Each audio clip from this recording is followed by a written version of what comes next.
스포츠.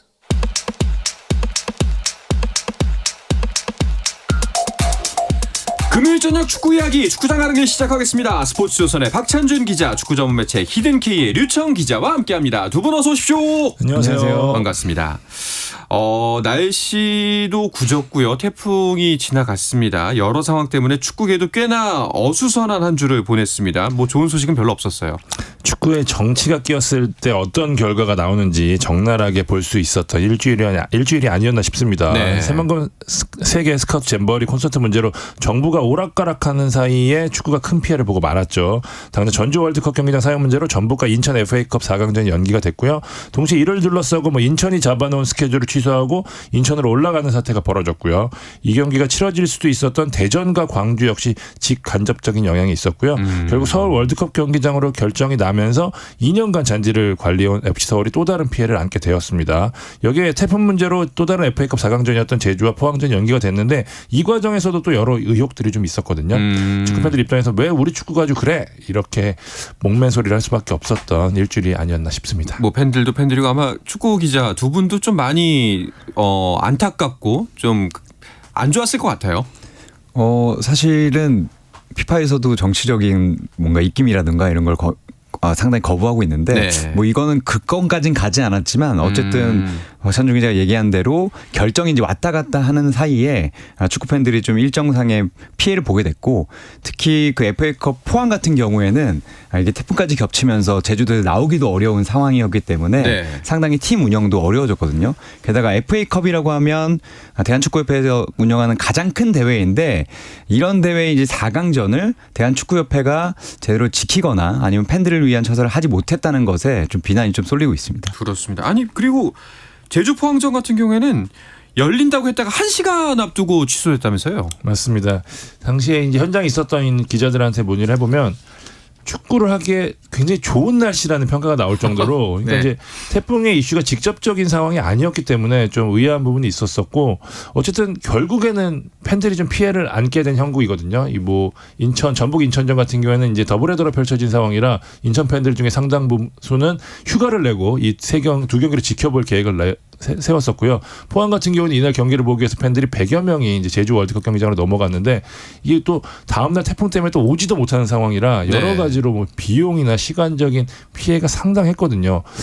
어쨌든 정부 지자체에 대한 부분도 있겠지만 협회도 제대로 좀 조율을 못했던 부분이 분명히 있어서 전북 인천전 같은 경우에는 만약에 이 잼버리 콘서트가 서울에서 벌어진다는 거를 좀 정부 같은 걸 좀 일찍 알았더라면 굳이 연기를 하지 않아도 되는 상황이었고, 어쨌든 여러 가지로 축구만 피해를 보는 상황이 아니었나라는 생각이 좀 듭니다. 아니 우리가 무언가 힘을 모아야 되는 상황에서 서로가 양해를 구하는 건 얼마든지 충분히 할 수가 있습니다. 하지만 좀 안타까운 부분 혹은 좀 지적해야 될 부분이라고 하는 점은 우왕좌왕이었다는 거죠. 너무 이렇게 적절하게 업무 지시가 내려지지 않았고 그 업무 협조가 되지 않았기 때문에 고스란히 이거는 축구 팬들만 피해본 거잖아요. 네. 자, 그리고 이제 K-팝 잼버리 콘서트 결국에 이제 상암에서 결정이 돼서 아마 오늘 이 시간이 이제 거의 마무리가 되는 걸로 알고 있고, 다행히 성공리에 치러지고 있는 것으로 보입니다만, 또 한 가지 또 축구 팬들 입장에서는 걱정되는 부분, 아까 박찬준 기자가 잠깐 짚어주시긴 했습니다만, 상암에 있는 그 잔디가 또 굉장히 곱게 예쁘게 갖고 온 잔디잖아요. 제가 그때 한번 길게 취재를 했었는데 하이브리드 잔디라고 해서요. 네. 그러니까 그 잔디의 수명을 넓혀주기 위해서 5% 정도 인조 잔디를 섞어서 그 서울시설관리공단과 서울에서 20억 정도를 사용했었습니다. 상당히 비싼 기술이었고, 그게 이제 자리 잡고 있는 상황이어서 지난번에 그 아틀레티코 마드리드 선수들도 운동장이 참 좋았다라는 얘기를 했었는데, 지금 저도 아까 좀 그 실황 중계를 좀 보고 왔는데, 거기에 이제 뭔가 판을 깔고 인원들이 모두 올라가서 지금 있거든요. 근데 이렇게 더울 때 잔디가 밟히는 것은 밟히는 것인데 공기도 안 통하게 됐기 때문에 아마 이게 이제 다시 한번 열어봐야 되지만 잔디가 상당히 안 것 같고, 사실 서울 월드컵 경기장은 서울만 쓰는 게 아니라 대한민국 대표팀의 일종의 주경기장이 있거든요. 그렇죠. 10월에 또 국내에서 친선전을 해야 되는데 이런 부분까지 좀 고려했다면 사실 비어있는 경기장이 서울만 있었던 것은 아니었기 때문에 다른 곳으로 하면 좋지 않았을까라는 생각도 좀 듭니다. 아쉬운 점이 참 많습니다. 뭐 어쩔 수 없었다라는 부분이 있긴 있을 겁니다만 좀 이렇게 잘 대처를 했으면 좋지 않았을까 하고 이 아쉬운 부분들은 나중에 또 이런 문제가 벌거지지 말라는 말은 일은 없거든요. 그럴 때 다시 한번 이제 반면교사 삼아서 이런 일 없도록 했으면 좋겠습니다. 자, 그리고 또 축구계 별로 안 좋은 소식. 클린스만 감독에 대한 논란 계속되고 있습니다. 저희 계속해서 지금 클린스만 감독에 대해서 언급을 하고 있는 것 같은데요. 클린스만 감독 재택근무 논란이 계속되면서 다음 주에 언론사들과 클린스만 감독이 온라인 간담회를 갖기로 했습니다. 상당히 이례적인데 아무래도 이 최근에 논란을 좀 의식한 것으로 보이는데요. 그런 게 이게 더 말이 나오고 있는 상황입니다. 한국 국가대표 감독이 왜 지금 코로나 시국도 아닌데 왜 온라인으로 간담회를 하느냐. 당연히 좀 지적할 수 있는 부분이라고 생각해요. 지금 한국 대표팀 감독이라면 한국에서 직접 대면을 만날 수 있는 부분이 분명하거든요. 지금 어쨌든 리그가 한창인데 감독이 물론 협회에서 이전부터 정해진 스케줄이라고 어쩔 수 없다 이야기하고 있긴 하지만 국대 감독이 지금 리그 경기를 보지 않고 있고요. 네. 다시 유럽으로 넘어가서 유럽파를 점검한다고 하고 한각의 지금 현지 언론이랑 뭐 메시, 케인에 대해서 언급하고 있는 행태에 대해서 이해하기란 사실 쉽지 않은 상황이거든요. 더군다나 이제 아시안컵까지 이제 클린스만 감독이 경기를 통해 점검할 수 있는 기회가 거의 없거든요. 네. 그런 의미에서 이어지는 비판은 좀 당연하다고 보여집니다. 너무 셀럽을 모셨나? 약간 이런 생각이 들기도 하거든요. 예, 자꾸 이제 본인과 비슷한 스타들만 이야기를 하다 보니까 그런데 주말 이제 프리미어리가 개막을 합니다. 그 일정에 맞춰서 유럽파들을 점검한다고 하는데 근데 굳이 이게 필요한가요? 저도 사실 이 부분이 가장 궁금하거든요. 네. 사실 유럽파는 어려운 선수를 빼고는 점검할 필요가 없는데 손흥민이나 덴마크에서 뭐 연속골을 터뜨리고 있는 조규성 선수를 굳이 가서 볼 이유는 없을 것 같고요. 물론 뭐 김지수 선수 같은 경우에는 나중에 이제 국가대표가 될 수 있는 선수이고 이 선수는 이적한 지 얼마 되지 않았기 때문에 점검이 필요하다지만 사실 클린스만 감독만 유럽에 있는 게 아니라 코치들도 다 유럽에 있거든요. 코치들이 유럽에 있고 그래서 제가 안 그래도 이 재택근무 논란이 좀 벌어졌을 때 유럽 축구가 없을 때는 그러면 코치들은 무엇을 했느냐고 하니까 K리그 경기를 Y스카웃이라는 프로그램으로 분석을 했다고 하더라고요. 근데 유럽 축구가 없는 상황에서 K리그를 Y스카웃으로 볼 거면 이분들이 차라리 한국에 와서 실제로 보는 게 훨씬 나았을 거라는 생각이 들고 네. 만약에 유럽파를 점검하려 했다면 싱가포르나 일본이나 거기에서 이제 경기들이 있었기 때문에 거기에 가도 되지 않았을까라는 물음이 있어서 대한축구협회에 물어봤더니 사실은 싱가포르나 그런 데 이제 출장을 요청했으면 당연히 비용을 댔을 것이다 라고 얘기를 했거든요. 그러니까 다르게 얘기하면 요청이 오지 않았다는 거죠. 사실상 유럽이 비수기인 상황에서도 유럽에 머물고 있으면서 K리그 선수를 거기서 봤다고 하면 너무 비효율적이지 않나라는 생각이 들 수밖에 없고 협회가 좀 예외적인 계약 뭐 재택근무라든가 아니면 경업 허용이라든가 사실 한국 축구 역사에 없는 건데 이런 걸 했다면 어떻게 관리하고 어떻게 업무를 평가할 것인가를 좀 면밀히 짜놨어야 되는데 그런 게 보이지 않아서 좀 답답한 상황입니다. 아니 그리고 뭐 솔직한 이야기로 가서 김민재, 손흥민 점검해서 별로면 뺄 겁니까? 다 그런 얘기 하죠. 예. 어차피 뽑게 돼 있다라는 얘기 하거든요. 예. 그러니까 아니 뭐 김지수 선수 같은 경우에도 이제 이적해서 첫 번째 경기인데 사실 점검하러 간다 친다면은 김지수 선수가 자리 잡은 후에 가야죠. 네. 예, 뭐 처음부터 뭐 사실 그리고 선발로 나올지 안 나올지도 모르는 상황 아닙니까? 많은 축구 팬들 뭐 여러분들이 이 부분에 대해서는 좀 많이 불만을 갖고 있을 것 같습니다. 그 계약서에 한국 상주 기간에 대한 구체적인 명시가 없는 거 아니냐 이 이야기도 나오고 있던데요. 대한축구협회가 이제 클린스만 감독을 선임을 발표하면서 보도자료에 가장 위에 썼던 게 뭐냐면 재임 기간 중에 한국에 거주하는 것을 계약 조건으로 했다라고 했거든요. 아무래도 이제 독일 대표팀 시절에 미국에 지나치게 오래 체류하면서 비판받았던 부분들을 클린스만 부임 전에 이제 언론들이 지적을 했었고 네. 대한축구협회도 이 부분을 좀 신경을 쓴 것 같았고요. 클린스만 감독도 선임 기자회견에서 대표팀 감독을 한국에 상주하는 것은 당연하다. 난 운이 좋았던 것이 여러 나라에서 생활한 점이다. 이번에도 운이 좋게 한국에서 살 수 있는 기회가 왔다. 살면서 한국 문화를 경험할 예정이다라고 했거든요. 그래서 사실 이 말 때문에 우려였네, 기우였네라는 얘기를 많이 했었었는데 막상 선임의 행동을 보면 어떻게 계약했는지에 대한 의구가 생기거든요. 협회가 계약 조건에 있다고 했는데 막상 구체적인 기간을 명시하지 않은 게 아니냐라는 게 합리적인 의심이거든요. 지금 상황을 보면은 계약상의 문제라 공개가 될지는 모르겠지만 클린스만 감독이 한국에서 집을 얻고 딱 살지 않는 이상 재임 기간 내내 이야기는 두고두고 나오지 않을까라는 생각이 좀 듭니다. 그렇습니다. 여하튼 지금 클린스만 감독에 대한 좋게 표현하면 걱정, 나쁘게 표현하면 불만이 많이 차올라 있는 상태입니다. 심지어 이제 무승이라는 거에 더 방점이 찍혀 있거든요. 이제 9월에 그 A매치 상대가 정해지고 있는데 9월 원정 A매치 두 번째 상대가 사우디아라비아로 결정될 전망이라고 하네요. 맞습니다. 그 웨일즈 원정을 한 뒤에 국가가 누구이냐가 사실 관심이 있었는데 멕시코와 거의 결정이 됐다가 멕시코가 이제 결정을 뒤집어서 상대를 찾았거든요. 그래서 이제 팬들도 과연 누구랑 할 수 있을 것인가라는 얘기를 했었는데 결국에 이제 사우디와 원정 평가전을 하는 걸로 됐고요. 근데 이거 가지고 이제 또 비판이 많습니다. 일단 10월에 베트남을 불러놓은 상황에서 9월에도 유럽까지 가서 사우디아라비아와 붙는 거에 대해서 이해하지 못하는 상황인데 그 와중에 이제 또 감독이 없고 감독도 이걸 수락했다고 하니까 그에 대한 조금 불만이랄까요? 이런 것도 좀 나오고 있는 상황입니다. 아마 9월 A매치가 클린스만 감독에 대한 평가에 있어서 굉장히 중요한 기점이 될 걸로 보입니다. 그래서 자꾸 이제 승리할 만한 팀을 부르는 건 아닌가라는 좀 합리적인 의심이 들기도 합니다. 일본 같은 경우에는 독일하고 튀르키예를 9월 A매치로 상대로 잡았다고 하던데요.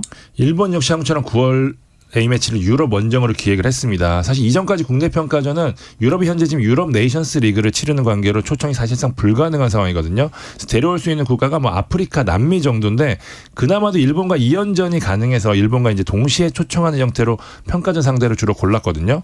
그러니까 유럽 원정은 각자 선택을 할 수 있는 상황이었어요. 그러니까 협상을 따로 하니까 양국가 축구협회의 협상력을 비교할 수 있었는데 일본이 판정승을 거뒀다고 봐야 되겠죠. 일본은 9일 볼프스부르크에서 독일을 상대하고요. 12일에는 벨기에 행크에서 튀르키예와 격돌을 합니다. 그러니까 강호와의 경기를 기대했던 팬들 입장에서는 부러울 수밖에 없고 10월에도 이제 류청 기자가 언급을 했지만 우리는 이제 베트남과 격돌을 하는데 일본에는 캐나다와 튀니지아 격돌을 하거든요.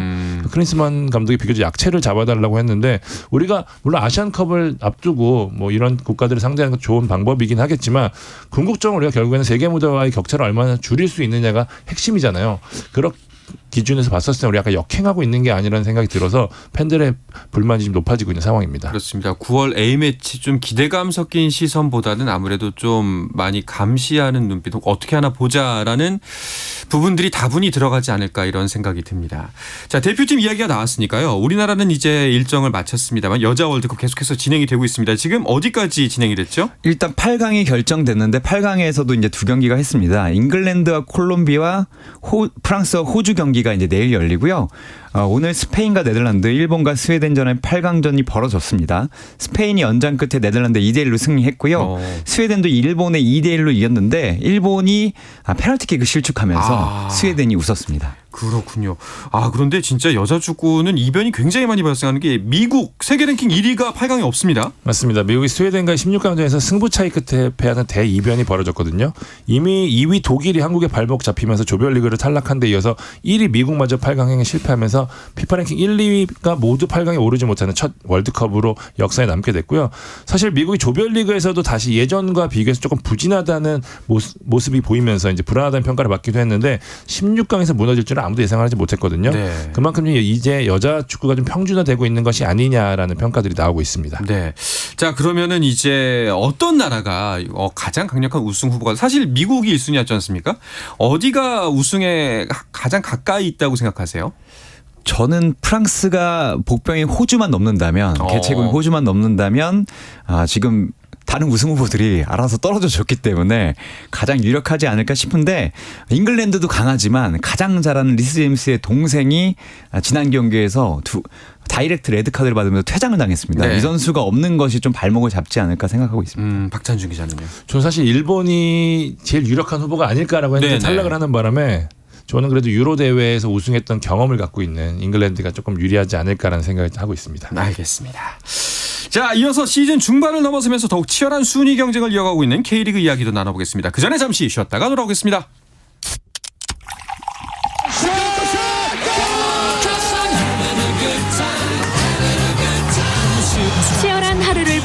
당신과 함께 마시는 짜릿한 스포츠 한 모금. 매일 저녁 8시 30분 한상원의 스포츠. 금요일 저녁 축구 이야기 축구장 가는 길 듣고 계십니다. 축구 전문 매체 히든K 류청 기자, 스포츠조선의 박찬준 기자와 함께하고 있습니다.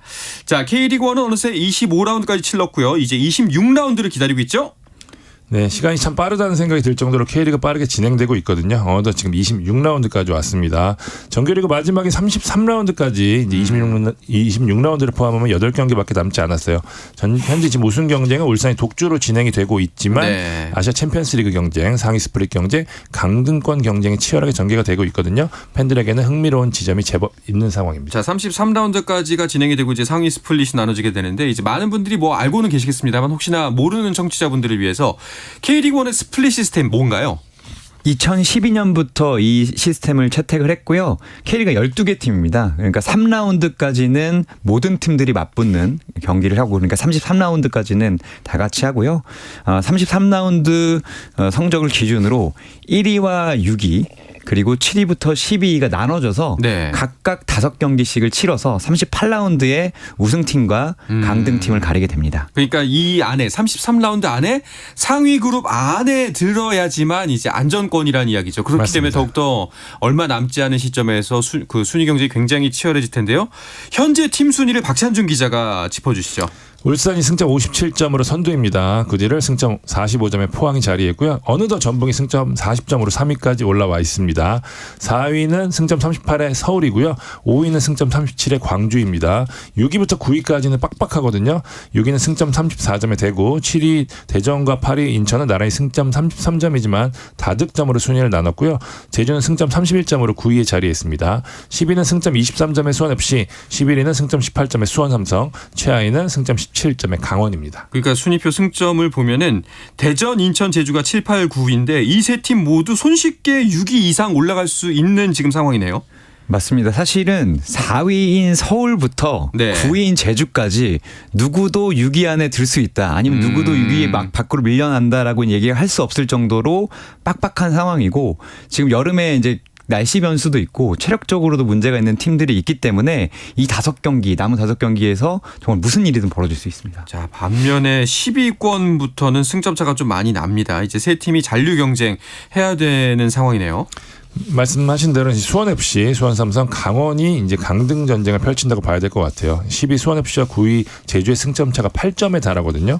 물론 뭐 연승이나 연패를 하면은 분위기가 바뀔 수도 있겠지만 전력이나 분위기를 감안하면 사실상 올 시즌 강등 전쟁은 이 하위 세 팀의 몫이라고 봐야 될 것 같습니다. 참고로 올 시즌 K리그1 강등 시스템은 1+2, 최하위가 자동 강등되고요. 11위 팀이 K리그2 2위 팀과 플레이오프를 하고 10위 팀은 K리그2 3위부터 5위 간 플레이오프 승자 맞대결을 펼치는데, 그래서 일단 이 세 팀도 최대한 높은 순위에 올라 있는 게 중요하거든요. 그렇죠. 그 분수령으로 꼽혔던 지난 라운드 수원FC와 수원의 수원 더비에서 수원FC가 2대0으로 승리하면서 급한 불을 껐습니다. 자칫 수원에 패했더라면 수원FC가 11위까지도 내려갈 수 있는 상황이었는데 2개월 만에 승리를 챙기면서 승점 차도 벌리고 분위기도 바꾸는 데 성공을 했습니다. 네, 이제 5점 차가 됐습니다. 이승우 선수가 쐐기골을 넣었어요. 네, 이승우 선수가 미드필더로 나왔는데 골뿐만 아니라 경기 전반적으로 영향을 끼치면서 20라운드 MVP가 됐고요. 수원FC도 사실 삼성과 더불어서 수원팀도 좋지 않았고 8경기 동안 무승이었었는데 이승우 선수 살아나고 팀도 살아나면서 조금의 희망을 더 갖게 됐습니다. 그렇군요. 그런데 지금 이제 같은 공격의 축을 맡고 있는 라스가 문제잖아요. 마른 하늘에 날벼락을 맞았다고 봐야 될 것 같아요. 수원더비 승리 여파가 채 가시지도 않은 7일이었죠. 음주운전으로 입건이 됐습니다. 적발 당시 혈중 알코올 농도가 면허 취소에 해당하는 0.08 이상으로 측정이 됐으니까요. 굉장히 만취 상태였던 걸로 보이고, 라 선수 곧바로 구단에 방문해서 해당 잘못에 대해 시인을 했고요. 곧바로 선수단과 분리가 됐습니다. 네. 라스는 10일이었죠. 프로축구 연맹으로부터 출전 정지 15경기와 제재금 400만 원의 중징계를 받았고요.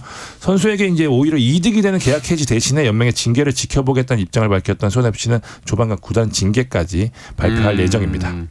알겠습니다. 수원FC 지금 이제 승기를 잡았을 때 좀 더 치고 올라와야 되는데 26라운드 상대는 제주입니다. 쉽지 않아요. 네, 12일에 이제 제주가 붙게 되는데 제주에게 유독 좀 약한 모습을 보이고 있어요. 최근 5경기에서 3무 2패를 기록 중이고 상대 전적에서도 밀리거든요. 근데 제주가 분위기가 더 좋지가 않습니다. 최근 10경기 연속 무승이고 4무 6패이거든요. 제주도 지금 수원FC만큼 사실 승점은 좀 많지만 안심할 수 없는 상황이고 수원FC에게 만약에 지게 된다면 6위 안으로 들어가는데 상당한 차질을 빚기 때문에 네. 제주도 각오가 매우 새롭게 나올 겁니다. 반드시 잡아야 되는군요. 자, 그리고 11위 수원 26라운드에서 전북과의 경기를 앞두고 있어요. 11일 오후 7시 전주 월드컵 경기장에서 수원과 전북이 맞붙는데요. 수원이 사실 수원FC전 패배 전까지 2연승 5경기 연속 무패를 달릴 정도로 분위기가 상당히 좋았거든요. 수원은 이제 수원FC가 수원더비에서 보여줬던 게 핵심 미드필더 카즈키를 봉쇄하는 데 초점을 맞추면서 결과를 얻었거든요. 상대가 분명히 수원을 상대하면서 카즈키만 막으면 수원을 좀 막을 수 있겠구나라는 생각을 하고 나올 거예요. 이제 이 부분을 어떻게 김병수 감독이 해법을 찾을지 궁금하고요. 여기 전북이 최근 15경기에서 12승 2무 1패로 수원에 상당히 강했거든요. 여기 또 전북이 최근 홈에서 9연승을 달리고 있습니다. 그렇기 때문에 수원 입장에서는 상당히 어려운 경기가 되지 않을까라는 생각이 좀 듭니다. 그렇습니다. 자, 그리고 26라운드 내일 있는 경기 강원도 최하위 강원도 펼쳐지게 되는데요. 가장 힘든 상대네요. 맞습니다. 선두 네. 울산을 만나는데 지금 강원이 15경기째 승리가 없습니다. 7무 8패인데 윤정환 감독과 최용수 감독을 합쳐서 윤정환 감독 7경기, 최용수 감독 8경기 동안에 지금 승리가 없어서 이 최하위에 터져 있는데 물론 울산이 힘든 상대이지만 지금 강원도 승점을 1점이라도 추가하지 않으면 상당히 어려운 상황으로 그렇죠. 내몰릴 수 있습니다. 어떻게든 지금 막아야 되는 상황인데 다만 울산도 그렇게 좋은 상황은 아닙니다. 최근 5경기에서 2승 1무 2패인데 경기 내용이 좀 좋지가 않아요. 5경기에서 5골밖에 넣지 못했고 6골을 내주면서 좀 흔들리고 있기 때문에 이 부분을 어떻게 공략하느냐가 관건이 될 것 같습니다. 네. 자, 이렇게 토요일에는 전북과 수원, 강원과 울산, 제주와 수원FC의 경기가 펼쳐지고요. 일요일도 3경기가 역시 있죠? 네, 13일 오후 7시 대전 월드컵 경기장에서 대전과 서울이 맞붙고요. 7시 30분 인천 전용구장에서 인천과 대구, 오후 8시에는 포항 스틸리아드에서 포항과 광주가 격돌합니다. 그렇습니다. 자, 오늘은 K리그2 상황도 좀 짚어보면 좋을 것 같은데요. 일단은 순위부터 간략하게 짚어주시죠. 네, 일단 김천이 선두를 달리고 있고요. 2위 경남, 3위 부산, 4위가 김포, 5위가 안양, 6위가 부천, 7위 전남, 8위가 충북 청주, 9위가 성남, 10위가 충남 아산, 11위가 서울 이랜드, 12위가 안산이고 13위가 천안입니다. 그렇습니다. 자, 승점 차가 오히려 K리그 1보다 훨씬 더 촘촘하기 때문에 이쪽 저 K리그 2에서도 다음 시즌 승격을 위해서 굉장히 치열한 경쟁이 펼쳐질 것 같습니다. 어떤 팀을 좀 눈여겨보면 좋을까요? 일단은 아무래도 이제 선두권 경쟁이 워낙 치열하기 때문에 김천의 행보를 지켜봐야 될 것 같은데요. 김천 운동장에서 이제 이랜드가 15일 오후 7시 맞붙는데 최근에 조영수 선수가 굉장히 좋은 움직임으로 이제 놀라운 득점 행진 보여주고 있거든요. 이 부분 주목하면 좋으실 것 같고요. 이제 2위 그 밑에 2위 싸움을 펼치는 경남, 부산, 김포, 안양도 이번 주말에 경기를 펼치거든요. 결과에 따라서 이제 승격 전쟁에 큰 요동을 칠 수 있기 때문에 이번 라운드도 이 상위권 팀들을 눈여겨서 보시면 좋을 것 같습니다. 알겠습니다. 자, 이 이야기를 끝으로 금요일 저녁에 축구 이야기 축구장 가는 길을 마치겠습니다. 두 분 고맙습니다. 감사합니다. 네, 주말 스포츠는 9시 20분부터 함께 하실 수가 있습니다. 저는 월요일 저녁 8시 30분에 다시 돌아오겠습니다. 한상원의 스포츠.